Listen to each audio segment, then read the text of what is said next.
Assalamualaikum warahmatullahi wabarakatuh. Saya dari kelompok 9 akan mempresentasikan evaluasi pengendalian internal dengan mata kuliah Auditing 1.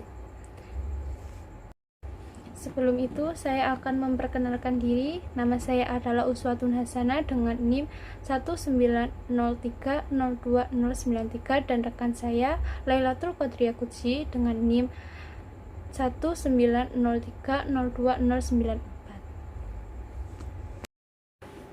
Sistem pengendalian internal. Sistem pengendalian internal di perseroan bertujuan untuk mendukung pencapaian tujuan kinerja perseroan, meningkatkan nilai bagi pemangku kepentingan, dan menjamin efektivitas dan efisiensi operasional, kehandalan pelaporan keuangan, kelayakan pengendalian operasional maupun finansial, serta kepatuhan terhadap hukum dan peraturan yang berlaku. Sistem pengendalian internal berfungsi untuk mengelola dan mengendalikan risiko dengan baik sehingga tercipta kegiatan operasi yang sehat dan aman. Komponen ini meliputi seluruh kebijakan dan prosedur di seluruh fungsi operasional yang bertujuan untuk melindungi aset perseroan. Penerapan pengendalian internal diarahkan untuk mendukung pencapaian efektivitas dan efisiensi operasi. Sistem pengendalian internal yang baik diharapkan dapat mendukung pencapaian sasaran kinerja yang telah ditetapkan, menambah keyakinan bagi manajemen, mendorong kepatuhan pada peraturan, serta meminimalkan risiko kerugian. Dewan Komisaris dan Direksi meyakini bahwa kinerja yang baik dan peningkatan nilai perusahaan hanya dapat dicapai melalui penerapan tata kelola perusahaan secara baik dan benar. Salah satu implementasinya adalah sistem pengendalian internal yang dilaksanakan secara efektif. Evaluasi efektivitas sistem pengendalian internal. Pelaksanaan pengendalian internal oleh audit internal dilakukan secara rutin setiap tahunnya untuk memastikan koordinasi yang baik di antara fungsi-fungsi pengendalian perseroan sehingga setiap fungsi dapat berjalan dengan efektif dan efisien. Evaluasi efektivitas sistem pengendalian internal diantaranya dilakukan dengan yang pertama, evaluasi terhadap aktivitas, ketaatan prosedur, efektivitas, dan efisiensi di setiap kegiatan operasional perseroan. Ketaatan yang dimaksud adalah ketaatan terhadap kebijakan atau SOP dan ketaatan terhadap peraturan perundang-undangan yang berlaku. Yang kedua, evaluasi pengendalian internal terhadap laporan keuangan yang dirancang dan diawasi oleh Direktur Utama dan Direktur Keuangan dan dilaksanakan oleh direksi dan seluruh manajemen untuk memberikan keyakinan yang memadai mengenai keandalan pelaporan keuangan dan penyusunan laporan keuangan konsolidasi untuk keperluan eksternal sesuai dengan prinsip akuntansi yang berlaku umum. Unit Audit Internal. Unit audit internal memiliki fungsi utama dan tanggung jawab untuk memastikan dan membantu manajemen perseroan terkait pengawasan implementasi tata kelola, efektivitas proses manajemen risiko, serta pengendalian internal untuk memastikan penerapan tata kelola berjalan dengan optimal. Fungsi dan tanggung jawab audit ini diterapkan dan dilaksanakan dengan prinsip independen, profesional, dan objektif yang bertujuan untuk meningkatkan nilai dan memperbaiki operasional perseroan dan entitas anak. Dalam menjalankan kegiatannya, unit audit internal berpedoman pada piagam audit internal yang ditetapkan oleh direksi setelah mendapat persetujuan dari Dewan Komisaris. Piagam audit internal antara lain memuat struktur dan kedudukan, tanggung jawab dan wewenang kode etik, serta kebijakan fungsi audit internal. Berdasarkan Peraturan OJK Nomor 56/PJOK.04/2015 tanggal 23 Desember 2015, segala bentuk tindakan baik berupa pengangkatan, penggantian, atau pemberhentian unit audit internal harus segera dilaporkan kepada OJK. Unit audit internal merupakan unit kerja independen yang dipimpin oleh seorang kepala audit internal. Kepala audit internal diangkat dan diberhentikan oleh Direktur Utama atas persetujuan Dewan Komisaris. Kepala audit internal bertanggung jawab kepada Direktur Utama.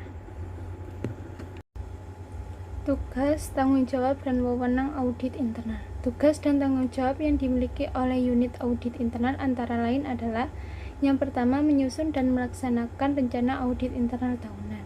Yang kedua, menilai efektivitas sistem pengendalian internal, sistem manajemen risiko, dan sistem teknologi informasi sesuai kebijakan perseroan. Yang ketiga, melakukan pemeriksaan dan penilaian atas efisiensi dan efektivitas di bidang keuangan, akuntansi, operasional, sumber daya manusia, pemasaran, teknologi informasi, dan kegiatan lainnya. Yang keempat, melaksanakan audit investigasi apabila diperlukan. Yang kelima, menguji ketaatan atas peraturan dan ketentuan yang berlaku di perseroan dan entitas anak perseroan. Yang keenam, mengembangkan dan melaksanakan rencana kerja audit internal berbasis risiko bagi perseroan. Yang ketujuh, memberikan saran perbaikan dan informasi yang objektif tentang kegiatan yang diperiksa pada semua tingkat manajemen. Yang kedelapan, membuat laporan hasil audit dan menyampaikan laporan tersebut kepada Direktur Utama dan Dewan Komisaris.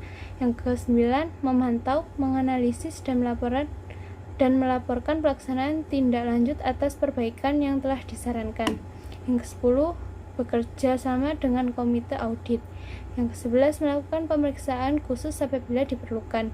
Yang ke-12, berkoordinasi atas aktivitas pekerjaan audit internal dan eksternal untuk menghindari duplikasi. Berdasarkan tugas dan tanggung jawab, unit audit internal memiliki wewenang untuk: yang pertama, mengakses seluruh informasi yang relevan tentang perusahaan terkait dengan tugas dan fungsinya. Yang kedua, melakukan komunikasi langsung dengan direksi, dewan komisaris, dan atau komite audit. Ketiga, mengadakan rapat rutin dan khusus dengan direksi, dewan komisaris, dan atau komite audit. Yang terakhir, melakukan koordinasi kegiatannya dengan kegiatan auditor eksternal. Kualifikasi unit audit internal. Seluruh personel di unit audit internal telah memenuhi kualifikasi berdasarkan ketetapan PJOK nomor 56/2015 sebagai berikut. Yang pertama, memiliki integritas dan perilaku profesional, independen, jujur, dan objektif dalam pelaksanaan tugasnya. Yang kedua, memiliki pengetahuan dan pengalaman mengenai teknis audit dan disiplin ilmu yang relevan dengan bidang tugasnya. Yang ketiga, memiliki pengetahuan tentang peraturan perundang-undangan di bidang pasar modal dan peraturan perundang-undangan terkait lainnya. Yang keempat, memiliki kecakapan untuk berinteraksi dan berkomunikasi baik lisan maupun tertulis secara efektif. Yang kelima, mematuhi standar profesi yang dikeluarkan oleh Asosiasi Audit Internal. Yang keenam, mematuhi kode etik audit internal. Yang ketujuh, menjaga kerahasiaan informasi dan atau data perusahaan terkait dengan pelaksanaan tugas dan tanggung jawab audit internal, kecuali diwajibkan berdasarkan peraturan perundang-undangan atau penetapan atau putusan pengadilan. Yang kedelapan, memenuhi prinsip tata kelola perusahaan yang baik dan manajemen risiko. Yang terakhir, bersedia meningkatkan pengetahuan, keahlian, dan kemampuan profesionalisme secara terus-menerus. Pengertian struktur pengendalian internal. Pengertian struktur pengendalian internal menurut Mulyadi adalah: pengendalian internal meliputi struktur organisasi, metode, dan prosedur yang dikoordinasikan dan diterapkan dalam perusahaan dengan tujuan untuk mengamankan harta milik perusahaan, mengecek ketelitian dan keandalan data akuntansinya, mendorong efisiensi, dan mendorong dipatuhinya kebijakan manajemen yang telah ditetapkan sebelumnya. Secara umum, pengendalian internal merupakan bagian dari masing-masing sistem yang dipergunakan sebagai prosedur dan pedoman pelaksanaan operasional perusahaan atau organisasi tertentu. Di lingkungan perusahaan, pengendalian internal didefinisikan sebagai suatu proses yang diperlakukan oleh pimpinan atau dewan direksi dan manajemen secara keseluruhan, dirancang untuk memberi suatu keyakinan akan tercapainya tujuan perusahaan yang secara umum dibagi ke dalam 3 kategori. Yang pertama, keefektifan dan efisiensi operasional perusahaan. Yang kedua, pelaporan keuangan yang handal. Yang ketiga, kepatuhan terhadap prosedur dan peraturan yang diberlakukan. Suatu pengendalian internal bisa dikatakan efektif apabila ketiga kategori tujuan perusahaan tersebut dapat dicapai, yaitu dengan kondisi yang pertama, direksi dan manajemen mendapat pemahaman akan arah pencapaian tujuan perusahaan dengan meliputi pencapaian tujuan atau target perusahaan, termasuk juga kinerja, tingkat profitabilitas, dan keamanan sumber daya atau aset perusahaan. Yang kedua, laporan keuangan yang dipublikasikan adalah handal dan dapat dipercaya yang meliputi laporan segmen maupun interim. Yang ketiga, prosedur dan peraturan yang telah ditetapkan oleh perusahaan sudah ditaati dan dipatuhi dengan semestinya. Struktur pengendalian internal terdiri dari 5 komponen, yaitu yang pertama, lingkungan pengendalian merupakan dasar dari komponen pengendalian yang lain yang secara umum dapat memberikan acuan disiplin, meliputi integritas, nilai etika, kompetensi prosedur perusahaan, falsafah manajemen dan gaya operasional, cara manajemen di dalam mendelegasikan tugas dan tanggung jawab, mengatur dan mengembangkan personil, serta arahan yang diberikan oleh dewan direksi. Kunci lingkungan pengendalian adalah integritas dan etika, komitmen terhadap kompetensi, struktur organisasi, pendelegasian wewenang dan tanggung jawab, dan praktik dan kebijakan sumber daya manusia yang baik. Yang kedua, penilaian resiko, identifikasi dan analisa atas resiko yang relevan terhadap pencapaian tujuan, yaitu mengenai penentuan bagaimana resiko dinilai untuk kemudian dikelola.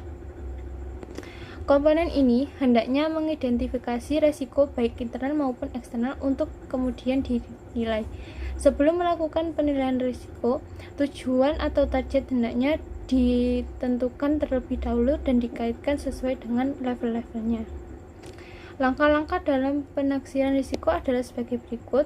Yang pertama, mengidentifikasi faktor-faktor yang mempengaruhi risiko. Yang kedua, menaksir risiko yang berpengaruh secara signifikan. Dan terakhir, menentukan tindakan yang dilakukan untuk memanage risiko. Lalu untuk yang ketiga, aktivitas pengendalian. Kebijakan dan prosedur yang dapat membantu mengarahkan manajemen hendaknya dilaksanakan. Aktivitas pengendalian hendaknya dilakukan dengan menembus semua level dan semua fungsi yang ada di perusahaan. Aktivitas pengendalian internal meliputi pemisahan fungsi atau tugas atau wewenang yang cukup, otorisasi transaksi dan aktivitas lainnya yang sesuai, pendokumentasian dan pencatatan yang cukup, pengendalian secara fisik terhadap aset dan catatan, evaluasi secara independen atas kinerja, pengendalian terhadap pemrosesan informasi, dan pembatasan akses terhadap sumber daya dan catatan. Lalu untuk yang keempat, informasi dan komunikasi. Menampung kebutuhan perusahaan di dalam mengidentifikasi, mengambil dan mengkomunikasikan informasi-informasi kepada pihak yang tepat agar mereka mampu melaksanakan tanggung jawab mereka. Di dalam perusahaan organisasi, sistem informasi merupakan kunci dari komponen pengendalian ini. Informasi internal maupun kejadian eksternal, aktivitas, dan kondisi maupun prasyarat hendaknya dikomunikasikan agar manajemen memperoleh informasi mengenai keputusan bisnis yang harus diambil dan untuk tujuan pelaporan eksternal. Lalu untuk yang kelima, pengendalian internal seharusnya. Lalu untuk yang kelima, pengawasan. Pengendalian internal seharusnya diawasi oleh manajemen dan personil di dalam perusahaan. Ini merupakan kerangka kerja yang diasosiasikan dengan fungsi internal audit di dalam perusahaan atau organisasi. Juga dipandang sebagai pengawasan seperti aktivitas umum manajemen dan aktivitas supervise. Adalah penting bahwa defisiensi pengendalian internal hendaknya dilaporkan ke atas, dan pemborosan yang serius seharusnya dilaporkan kepada manajemen puncak dan dewan direksi. Hal ini meliputi yang pertama, mengevaluasi temuan-temuan, review, rekomendasi audit secara tepat. Yang kedua, menentukan tindakan yang tepat untuk menanggapi pertemuan dan rekomendasi dari audit dan review. Yang ketiga, menyelesaikan dalam waktu yang telah ditentukan tindakan yang digunakan untuk menindaklanjuti rekomendasi yang menjadi perhatian manajemen. Kelima komponen ini terkait satu dengan yang lainnya, sehingga dapat memberikan kinerja sistem yang terintegrasi yang dapat merespon perubahan kondisi secara dinamis. Sistem pengendalian internal terjalin dengan aktivitas operasional perusahaan, dan dana akan lebih efektif apabila pengendalian dibangun ke dalam infrastruktur perusahaan untuk kemudian menjadi bagian yang paling esensial dari perusahaan atau organisasi. Baik, selanjutnya adalah struktur pengendalian internal. Langkah pertama dalam metodologi untuk memenuhi standar pekerjaan lapangan. Lalu yang kedua adalah memperoleh pemahaman SIP untuk perencanaan audit. Untuk tujuan perencanaan audit, pemahaman yang harus diperoleh meliputi dua hal. Yang pertama adalah perencanaan atau desain kebijakan dan prosedur yang berkaitan dengan masing-masing elemen struktur pengendalian. Sedangkan yang kedua adalah penerapan dalam operasi atau kegiatan perusahaan sehari-hari. Selanjutnya adalah pemahaman struktur pengendalian internal akan digunakan oleh auditor untuk tiga hal. Yang pertama adalah mengidentifikasi tipe atau jenis salah saji. Sedangkan yang kedua adalah mempertimbangkan faktor-faktor yang mempengaruhi resiko salah saji yang material. Sedangkan yang ketiga adalah merancang pengujian substantif. Prosedur pemahaman pengendalian internal dalam arti penilaian secara kritis terhadap kelemahan dan kebaikan struktur pengendalian internal yang sedang berlaku dibagi menjadi beberapa tahap. Yang pertama adalah melakukan review, pendahuluan atau memahami pengendalian internal yang diterapkan manajemen, serta melakukan potensi dapat dipercayanya pengendalian internal tersebut. Lalu yang kedua adalah mendokumentasikan hasil pemahaman. Sedangkan yang ketiga adalah melakukan pengamatan transaksi secara sepintas. Sedangkan yang keempat adalah identifikasi dapat tidaknya pengendalian tersebut diandalkan atau dipercaya. Dan yang terakhir adalah menentukan pengaruh SPI terhadap pengujian substansi. Langkah mengevaluasi rancangan dan mengimplementasi pengendalian dibagi menjadi beberapa langkah. Yang pertama adalah resiko apa yang harus dimitigasi. Maksudnya adalah identifikasi resiko bawaan mengenai salah saji material yang terdiri dari resiko bisnis dan resiko kecurangan. Dan apakah resiko ini bersikap pervasif yang mempengaruhi semua asersi atau merupakan resiko spesifik yang mempengaruhi area laporan keuangan dan asersi tertentu. Lalu yang kedua adalah apakah pengendalian yang dirancang manajemen memitigasi resiko itu.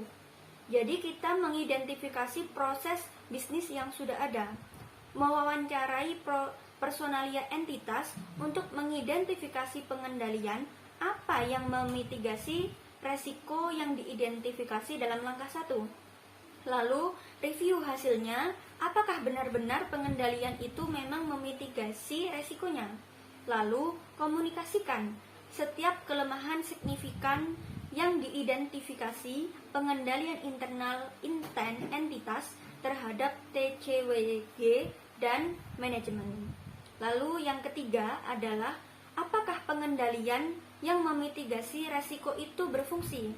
Jadi inspeksi operasi pengendalian internal yang relevan untuk memastikan bahwa pengendalian internal tersebut sudah diimplementasikan. Langkah ini biasanya sering digabungkan dengan langkah yang kedua. Lalu langkah yang terakhir adalah apakah apakah operasi pengendalian yang relevan sudah didokumentasikan. Jadi langkah ini terdiri dari penjelasan naratif sederhana sehingga proses-proses utama yang menggambarkan operasi pengendalian internal yang relevan. Dokumen tidak perlu dimasukkan. Deskripsi rincian tentang proses bisnis atau arus dokumen dalam entitas pengendalian internal yang mungkin ada tetapi tidak relevan untuk audit. Beberapa sumber resiko yang sering ditemukan dan jenis pengendalian yang dapat mengatasi resiko tersebut.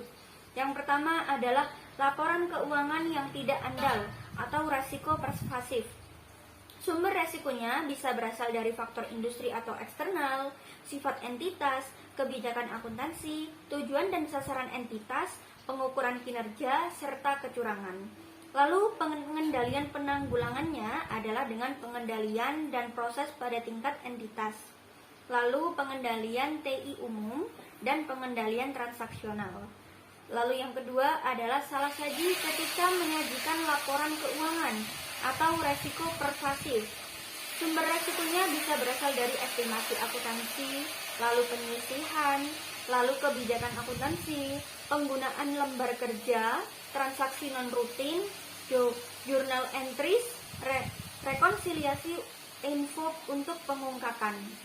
Sedangkan untuk pengendalian penanggulangannya adalah pengendalian dan proses pada tingkat entitas, lalu pengendalian TI umum dan pengendalian transaksional.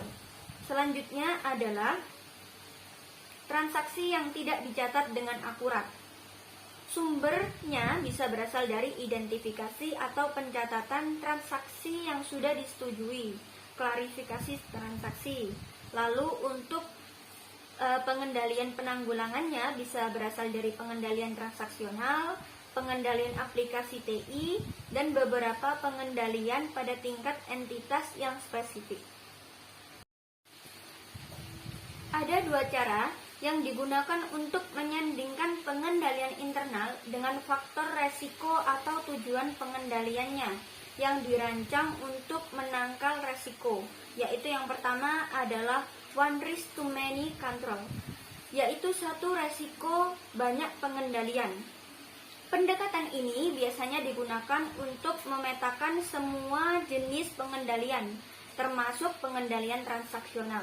Namun, untuk satu pengendalian transaksional seringkali dapat menangani lebih dari satu resiko. Karenanya, satu pengendalian ditampilkan berulang-ulang dalam pendekatan ini.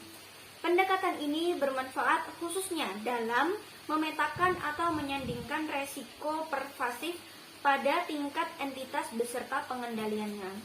Lalu yang kedua adalah many risk to many control, yaitu banyak resiko, banyak pengendalian.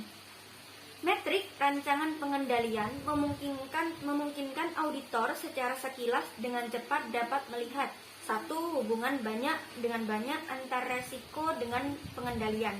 Lalu di mana kuatnya dan lemahnya pengendalian internal. Lalu yang ketiga adalah pengendalian utama yang menanggapi banyak resiko atau asersi dan dapat diuji efektif atau tidaknya pengendalian internal. Lalu menemukan pasangan antara pengendalian dan risiko, yakni membantu auditor untuk mengevaluasi rancangan pengendalian, mengidentifikasi pengendalian kunci dan yang berpotensi untuk diuji, lalu membantu auditor mengidentifikasi kelemahan pengendalian yang memerlukan komunikasi kepada manajemen dan TCWG tentang kelemahan pengendalian yang signifikan pada waktunya, sehingga tidak ada perbaikan yang dapat diambil. Lalu pengembangan tanggapan audit yang cepat.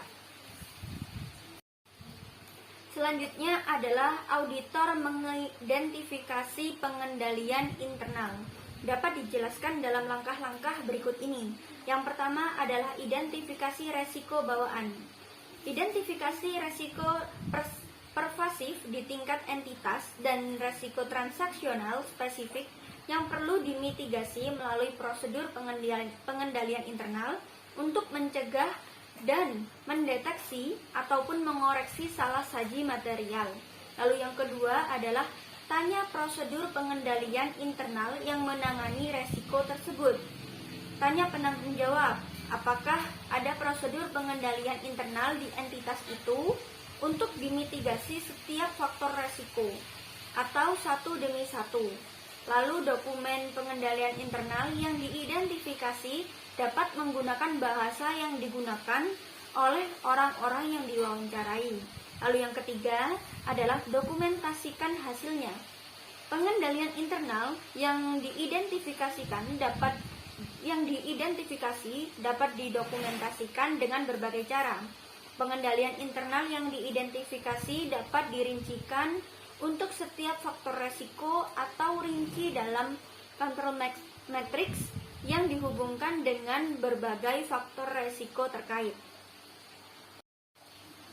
Auditor harus mengamati pengendalian sedang berjalan dengan alasan yaitu proses dapat berubah dengan perubahan waktu. Mungkin karena adanya produk atau jasa baru, adanya efisiensi dalam operasi, pergantian pegawai, dan implementasi dari aplikasi IT pendukung yang baru. Selanjutnya yaitu pegawai entitas mungkin menjelaskan bagaimana suatu sistem seharusnya berfungsi dan bukan bagaimana sistem itu dalam kenyataan berfungsi. Lalu yang ketiga adalah beberapa aspek suatu sistem secara tidak sengaja terabaikan dalam upaya memahami pengendalian internal. Beberapa hal yang perlu dipertimbangkan atau didokumentasikan pengendalian internal yang relevan yang diidentifikasi dalam 2 langkah adalah bagaimana transaksi signifikan disiapkan, diotorisasi, dicatat, diolah, dan dilaporkan. Lalu yang kedua adalah arus transaksi dalam detail yang cukup untuk menemukan titik-titik di mana salah saji material yang disebabkan oleh kesalahan atau kecurangan dapat terjadi. Lalu yang ketiga adalah pengendalian internal selama periode proses pelaporan keuangan, termasuk estimasi akuntansi yang signifikan dan pengungkapannya.